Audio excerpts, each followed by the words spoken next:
One investigation is complete, another still goes on into the case against Officer Steve Heimsness.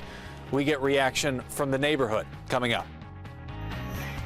After weeks of waiting, the Dane County District Attorney determines a Madison officer will not be criminally liable in a fatal shooting. Good evening. I'm Eric Franke. And I'm Sarah Carlson. News 3 learned that Paul Heenan had a blood alcohol level nearly 3 times the legal limit on the night of November 9th. He was shot and killed by Officer Stephen Heimsness on the city's Near East Side after a reported burglary was called into 911.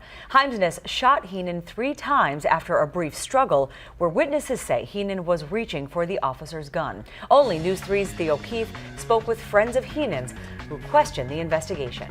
Sarah, almost 7 weeks to the day Paul Heenan died, and his roommates say life is not going back to normal. While police defend the need to investigate themselves in situations like this, Heenan's friends call that absurd. We're just reeling. And we're angry, and we're sad, and our hearts are broken for his parents. From their front porch, Amelia and Nathan Royko Maurer call into question the investigation that cleared Officer Steve Heimsness of criminal liability. The officer gets a second chance at whatever, life or continued duty on the force, and our friend Paulie gets nothing. They're investigating themselves. I mean, doesn't that seem absurd? And then one guy gets to decide whether criminal charges are brought against this officer. It just seems so totally outrageous. Dane County DA Ishmael Ozan, using information that police gathered, concluded that the officer was responding to a physical threat and his actions were reasonable under law. I don't believe this can happen to just anyone. You know, people every day in our community are intoxicated.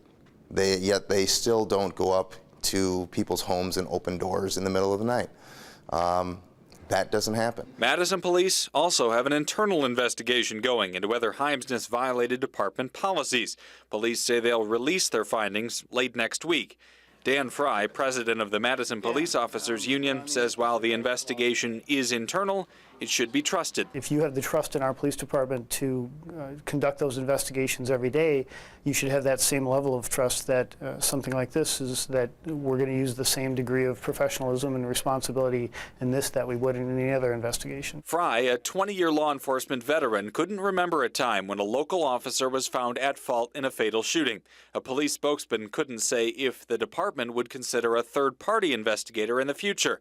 The Dane County Sheriff's Office did have a lieutenant that shadowed the internal fact-finding. I wasn't surprised. Heenan's roommates say even with the final decision, they and other neighbors remain stunned over the shooting. He's never coming back. He's not on paid leave.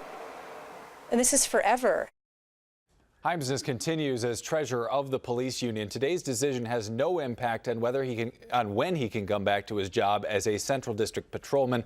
That remains up to the internal investigation results that'll be out next week. If he is cleared, Heimsness could return then. The story will continue to follow. Theo, thank you very much.